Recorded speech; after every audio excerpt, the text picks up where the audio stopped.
معمولی انسان ہماری ماں بہن بیٹیوں کے جسم کے جس حصے پر نظر ڈالنا چاہے ڈال لیں.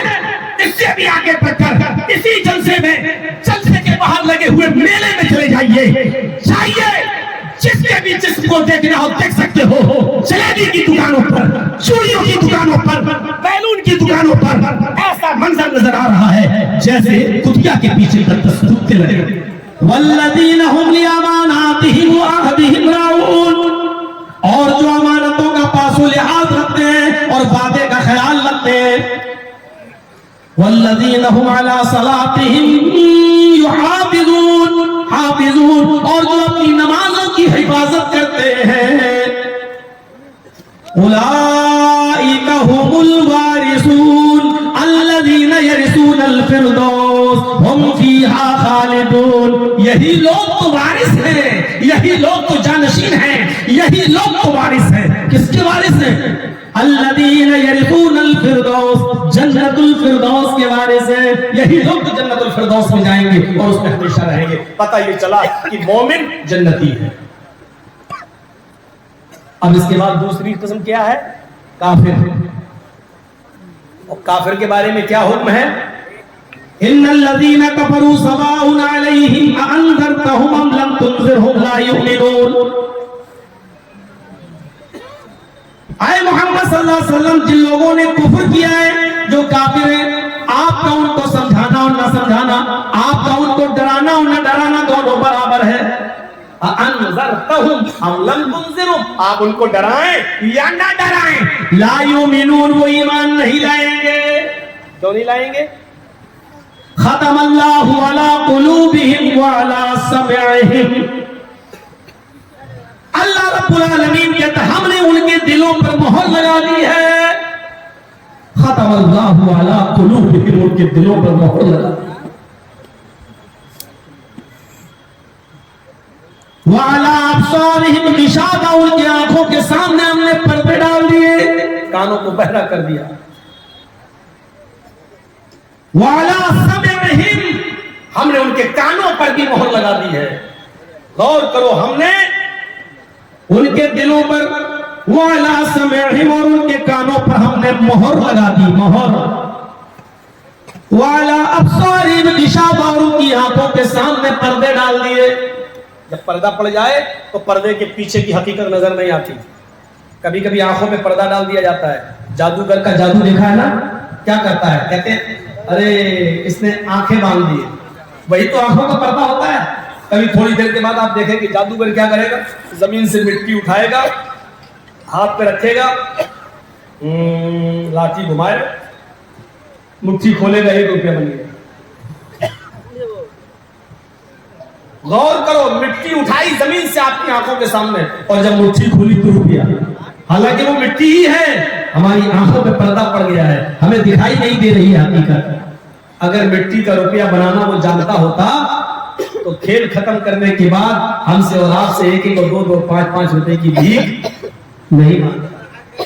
تھوڑی دیر کے بعد وہی ہم سے 5 اور 10 روپے کی بھیک مانگ رہا. ارے جب تو مٹی کا روپیہ بنانا جانتا ہے تو کیوں نہیں, کلا ہے اس نے ہماری آنکھوں پہ پردے ڈال دیے. اب ہمیں حقیقت نہیں دکھائی دے رہی ہے. اللہ کہتا ہم نے ان کی آنکھوں کے سامنے پردے ڈال دیے, ان کو حقیقت نہیں دکھائی دے رہی ہے, ان کو حقیقت نظر نہیں آ رہی ہے. ہم نے ان کی آنکھوں کے سامنے پردے ڈال دیے. اور آگے جو بات کہی ہے, وَلَهُمْ عَذَابٌ عَظِيمٌ, اور ان کافروں کے لیے بہت بڑا عذاب تیار کر رکھا ہے. ان کے لیے بہت بڑا عذاب ہے. 2 قسمیں بتا دی ہم نے, ایک مومن اور ایک کافر. مومن کے لیے کیا ہے؟ اولئک هم الوارثون الذین یرثون الفردوس, مومنوں کے لیے جنت الفردوس. اور کافروں کے لیے کیا ہے؟ وَلَهُمْ عَذَابٌ عَظِيمٌ, بڑا عذاب جہنم. یہ دونوں کے لیے ہم نے بتا دیا, مومنوں کے لیے جنت اور کافروں کے لیے جہنم, عذاب عظیم. مومن اور کافر یہ دونوں واضح ہے.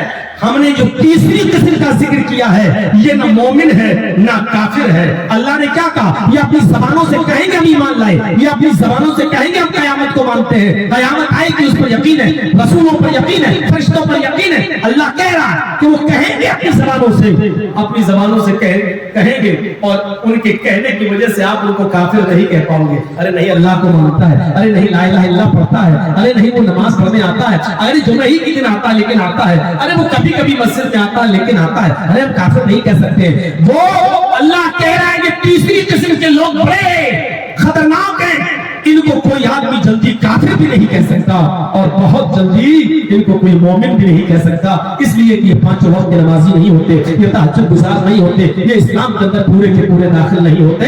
فرمایا یہ بڑی ڈینجر قسم ہے اور بہت ڈینجر قسم ہے, اس لیے یہ اللہ کو دھوکہ دے رہے ہیں, مومنوں کو دھوکہ دینا چاہتے ہیں, حالانکہ یہ اپنے آپ کو دھوکہ دے رہے ہیں.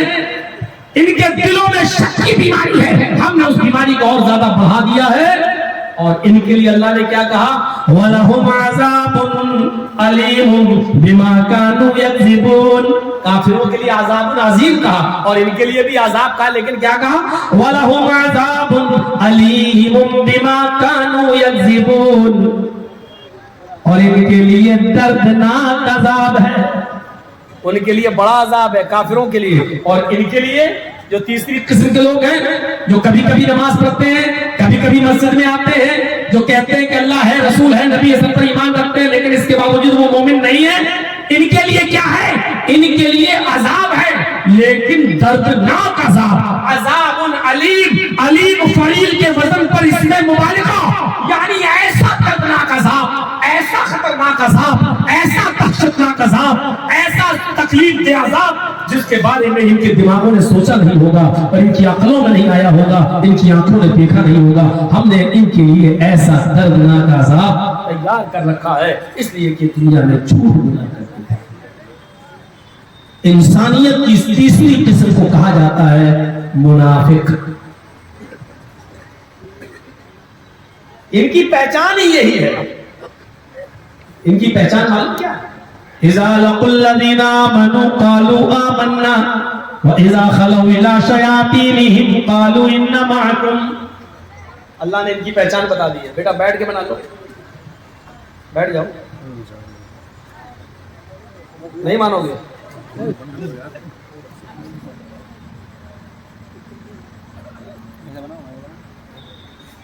اذا لقوا الذين آمنوا قالوا آمنا. پہچان دیکھیے کتنا اسپشٹ کہہ دیا اللہ نے.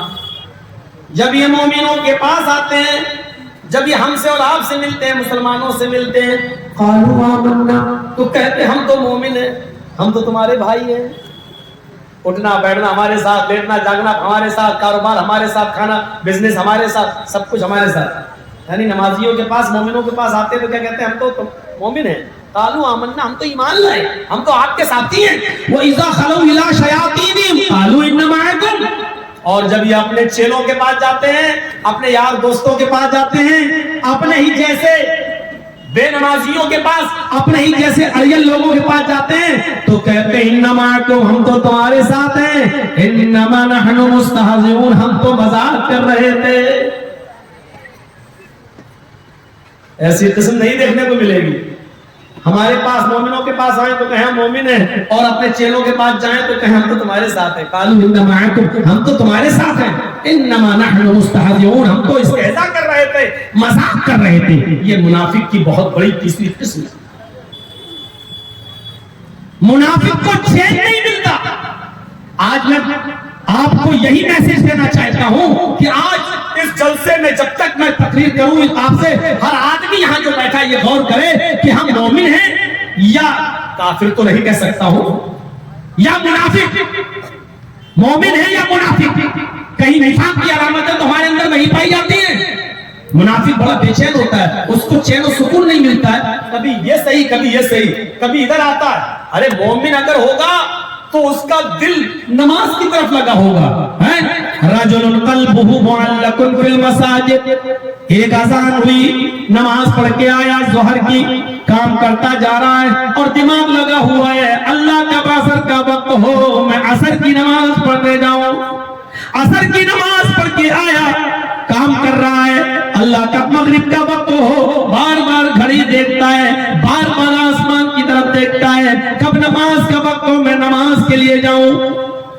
مغرب پڑھ کے آیا کہ بار بار آسمان کی طرف دیکھتا ہے، کھانا کھایا بار بار نظر ڈالتا اللہ کب عشاء کا وقت ہو عشاء کی نماز پڑھنے جاؤں۔ عشاء کی نماز پڑھ کے آتا ہے، بستر پہ سوتا ہے، رات میں کئی مرتبہ اٹھتا ہے، بار بار آسمان پہ نظر ڈالتا ہے، گھڑی دیکھتا ہے، موبائل کی لائٹ جلا کر دیکھتا ہے، اللہ کا فجر کا وقت ہو میں فجر کی نماز پڑھنے جاؤں۔ تتجافا جنوبہم عن المضاجع، مومنوں کی پہچان تو یہ ہے کہ ان کی کروٹیں اپنے نرم گرم بستروں سے الگ رہتی ہیں، ان کی کروٹیں، ان کی رات کی نیندیں پوری کی پوری رات بستروں پر نہیں گزرتی ہے، وہ کروٹ بدلتے رہتے ہیں، وہ تہجد کی فکر میں لگے رہتے ہیں، وہ فجر کی نماز کے انتظار میں رہتے ہیں۔ ہم اپنے گریبانوں میں جھانکیں اور غور کریں کہ یہ نفاق ہمارے اندر تو نہیں پایا جاتا ہے، کہ یہ منافقت ہمارے اندر تو نہیں ہے۔ ہم نے فجر چھوڑی، ظہر کا وقت ہوٹلوں میں گزر گیا، عصر کے وقت چائے نوشی سے چلا گیا، اور مغرب کے وقت ہم نے اپنے یار دوستوں میں گزار دیا، عشاء کی نماز کے وقت بھی ہم نے بستروں پہ گزار دیا۔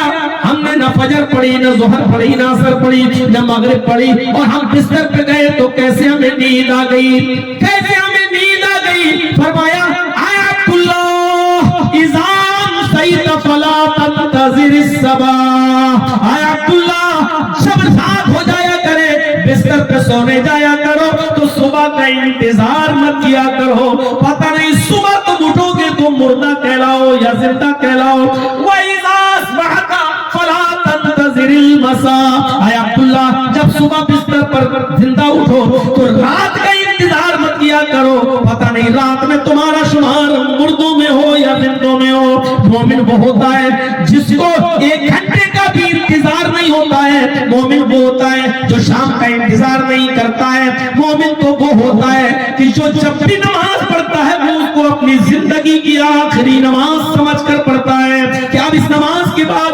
ہمارا اللہ سے ملاقات کا وقت آ جائے گا۔ فرمایا اللہ کے نبی صلی اللہ علیہ وسلم نے تعبد اللہ کأنک تراہ فإن لم تکن تراہ فإنہ یراک، جب تم نماز پڑھو تو یہ سوچ لو کہ تم اللہ کو دیکھ رہے ہو، اور اگر یہ تصور نہ کر سکو تو یہ سمجھ لو کہ اللہ مجھے دیکھ رہا ہے۔ فرمایا جب تم نماز پڑھو تو رخصت کرنے والے کسی نماز پڑھو، یعنی جب تم نماز کے لیے کھڑے ہو تو یہ سمجھ لو کہ میری زندگی کی آخری نماز ہے، پتہ نہیں اب دوسری نماز کا وقت ہمیں ملے گا یا نہیں ملے گا۔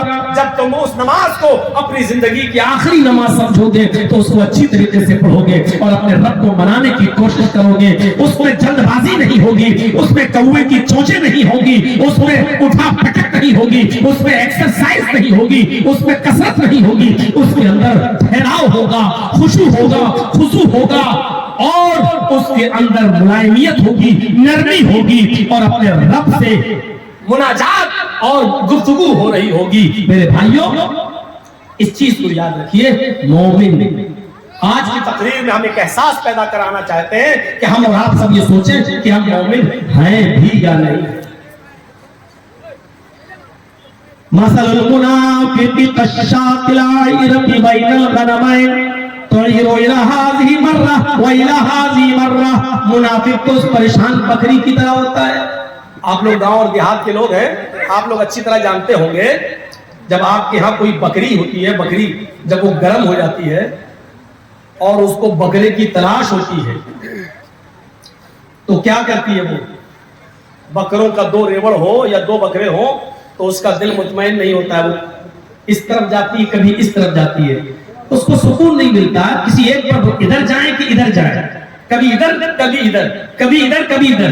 اللہ کے رسول نے یہ مثال منافق کے لیے دی ہے، مثل المنافق كالشاة العائرة بين الغنمين بکریوں کے دو ریوڑ میں پھنسی ہوئی بکری جس طرح سکون نہیں پاتی کہ ادھر جائیں کدھر جائیں، ایسی منافق ہوتا ہے، منافق کو سکون نہیں ملتا میں ادھر جاؤں تو ادھر جاؤں، میں ایمان پہ قائم رہوں یا کفر میں جاؤں، ادھر جاتا تو کہتا تمہارے ساتھ ہو، ادھر جاتا تو کہتا تمہارے ساتھ ہو۔ اس کو نہ مسجد میں سکون ملتا ہے، نہ اس کو اپنے یار اور دوستوں میں سکون ملتا ہے، مسجد میں اس کا دل نہیں لگتا، یار دوستوں میں جاتا اور بیمار ہوتا ہے تو مولوی کے پاس جا کر کہتا ہے مولانا صاحب بہت کچھ دوائیں کرا لی لیکن علاج کامیاب نہیں ہے، لگتا ہے ہوا کا اثر ہے، کچھ کرو۔ اس کو نہ ادھر سکون ملتا ہے نہ اس کو ادھر سکون ملتا ہے۔ یہ منافق کی مثال دی ہے اللہ کے نبی جناب محمد رسول اللہ صلی اللہ علیہ وسلم۔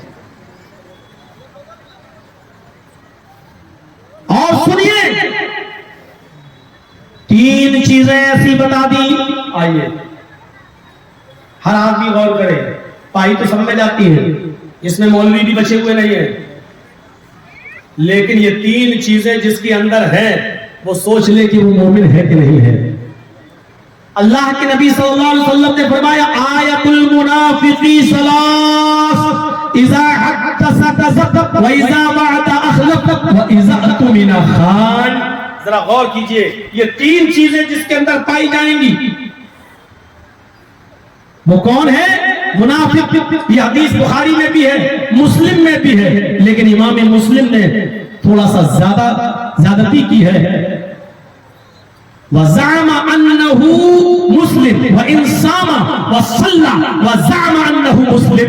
یہ تین چیزیں جس کے اندر پائی جائیں گی، وہ کتنا بھی بڑا نمازی ہو اور کتنا ہی بڑا روزے دار ہو، لیکن یہ تین چیزیں اس کے اندر پائی جا رہی ہیں اور وہ اپنے آپ کو مسلمان سمجھ رہا ہے لیکن مسلمان نہیں۔ یا اللہ، مسجد کے منبر پہ بہت سے مولویوں سے آپ نے یہ سنا ہوگا، آج ہم سے بھی سن لیجئے، باتیں وہی بتائی جائیں گی، آپ کے لیے کوئی نیا قرآن نہیں آئے گا، آپ کے لیے کوئی نئی حدیثیں نہیں آئیں گی۔ آپ کی مسجد کا امام پانچوں نمازوں میں وہی پڑھائے گا، الحمدللہ رب العالمین الرحمن الرحیم مالک یوم الدین، وہی قرآن کی صورتیں پڑھے گا۔ آپ یہ نہیں کہہ سکتے مولانا صاحب آپ یہی ہر نماز میں پڑھتے ہیں، کوئی نئی چیز لے کے آئیے، نہیں، وہی 1400 سال پرانا اسلام آپ کے سامنے پیش کیا جائے گا، نیا اسلام نہیں پیش کیا جائے گا۔ آپ کو 1400 سال پہلے لے جانے کی، ہم پیچھے کرنے کی کوشش کر رہے ہیں۔ دنیا آپ کو آگے کا راستہ بتاتی ہے، آگے دیکھو، زمانہ بڑی ترقی کر رہا ہے، میں آپ کو کہوں گا کہ آپ 1400 سال پیچھے پلٹ کر دیکھیے، آپ 1400 سال پیچھے جائیں گے، ترقی کے سارے راستے آپ کے قدم چومیں گے اور آپ آگے جائیں گے اور پیچھے کا راستہ چھوڑیں گے تو آپ کو کامیابی نہیں ملے گی، آپ کو ترقی نہیں ملے گی۔ میرے پیارے ساتھیوں، دیکھ لو جن ماں اور بہنوں کو اسلام نے عزت دی تھی، ان کے گالوں کو کبھی آسمان کی نظروں نے نہیں دیکھا تھا، جن کو اللہ کے رسول نے جن کی عزت کا فرمان جاری کیا تھا، جن کے خوبصورت چہروں کو کبھی آسمان کی نگاہوں نے نہیں دیکھا تھا، آج ماڈرن کلچر میں، آج ویسٹرن کلچر میں، آج مغربی تہذیب میں، آج پشچمی سبھیتا نے آج ہماری انہی بہنوں کو، انہی بیٹیوں کو انسٹاگرام پہ نچا دیا ہے، آج ٹک ٹاک پر ڈانس کروا دیا ہے۔ دیکھ لو ہماری بہنیں، اس جلسے میں جتنے لوگ آئے ہیں سن لو، آپ کی بھی بہنیں، ہماری بیٹیاں ٹک ٹاک پہ ڈانس کر رہی ہیں، دوپٹے ان کے چہروں سے ہٹ چکے ہیں، ان کے سینے پر جو چاہے نظر ڈال لے، ان کے گالوں پر جو چاہے نظر ڈال لے، ان کے جسموں پر جو چاہے نظر ڈال لے۔ کل تک محمد رسول اللہ نے ان کی عزت و آبرو کی حفاظت کی ضمانت کی تھی، آج معمولی سے معمولی انسان ہماری ماں بہن بیٹیوں کے جسم کے جس حصے پر نظر ڈالنا چاہے ڈال لے۔ اس سے بھی آگے بڑھ کر اسی جلسے میں، جلسے کے باہر لگے ہوئے میلے میں چلے جائیے، جس کے بھی جسم کو دیکھنا ہو دیکھ سکتے ہو، جلیبی کی دکانوں پر، چوڑیوں کی دکانوں پر، بیلون کی دکانوں پر ایسا منظر نظر آ رہا ہے جیسے کتیا کے پیچھے کتے لگے۔ سننا پڑے گا تمہیں نہیں، تمہارے باپ کو بھی سننا پڑے گا۔ جب تک میں یہاں ہوں، یہ اتھارٹی مجھے جناب محمد رسول اللہ نے دی ہے، یہ اتھارٹی مجھے اسلام نے دی ہے۔ جب میں یہاں سے چلا جاؤں تو گالی دینا، یہ ہماری بہنیں، ہماری بیٹیاں ہیں، جاؤ ان کی بے پردگی کا منظر، جاؤ ان کی عریانیت کا منظر اسی جلسے میں، اسی جلسے کے باہر دیکھنے کو تمہیں مل جائے گا، لیکن کوئی فرق نہیں پڑے گا نہ ہم پر نہ آپ پر۔